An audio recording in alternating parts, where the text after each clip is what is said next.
Polling ശതമാനത്തിലെ ഏറ്റക്കുറച്ചിലിൽ ആശങ്കയൊഴിയാതെ ഇടത് വലത് മുന്നണികൾ. വോട്ടിംഗ് വൈകിയതിൽ തെരഞ്ഞെടുപ്പ് കമ്മീഷൻ നിലപാട് കൂടി വന്നതോടുകൂടി എന്താണ് സംഭവിച്ചത് എന്ന ആശയക്കുഴപ്പത്തിലാണ് നേതൃത്വങ്ങൾ. അതേസമയം പോളിംഗ് കുറഞ്ഞത് LDF-നും UDF-നുമാണ് തിരിച്ചടിയാകുക എന്ന നിലപാടാണ് BJP സ്വീകരിക്കുന്നത്. കഴിഞ്ഞ തവണത്തെ അപേക്ഷിച്ച് 5% വോട്ടിന്റെ കുറവാണ് ഇത്തവണ സംസ്ഥാനത്ത് രേഖപ്പെടുത്തിയിരിക്കുന്നത്. വീട്ടിൽ വോട്ട് ചെയ്തവരുടെയും പോസ്റ്റൽ വോട്ട് ചെയ്തവരുടെ എണ്ണം 2 ലക്ഷത്തിന് മുകളിലാണ്. ഇതുകൂടി ചേരുമ്പോൾ നിലവിലെ പോളിംഗ് ശതമാനം 72 കഴിയുമെന്നാണ് മുന്നണികളുടെ കണക്കുകൂട്ടൽ.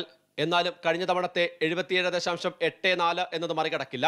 അതുകൊണ്ട് തന്നെ പോളിംഗ് ശതമാനം കുറഞ്ഞത് ആർക്ക് തിരിച്ചടിയാകുമെന്നുള്ളതാണ് രാഷ്ട്രീയ കേരളം ഉറ്റുനോക്കുന്നത്.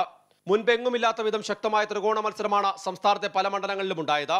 ഈ സാഹചര്യത്തിൽ മുൻകാലങ്ങളിലെ പോലെ ഒരു പ്രവചനം അസാധ്യമാണ്. ന്യൂനപക്ഷ വോട്ടുകളിൽ ധ്രുവീകരണം ഉണ്ടായിട്ടുണ്ടെങ്കിലും ചിലയിടങ്ങളിലും നിഷേധ നിലപാടോടെ വോട്ട് ചെയ്യാതിരുന്നവരും നിരവധിയാണ്. മലബാർ മേഖലയിൽ ലീഗ് സമസ്ത ഭിന്നത പോളിംഗ് ശതമാനത്തിൽ പ്രതിഫലിച്ചിട്ടുണ്ടാകാമെന്നാണ് വിലയിരുത്തൽ.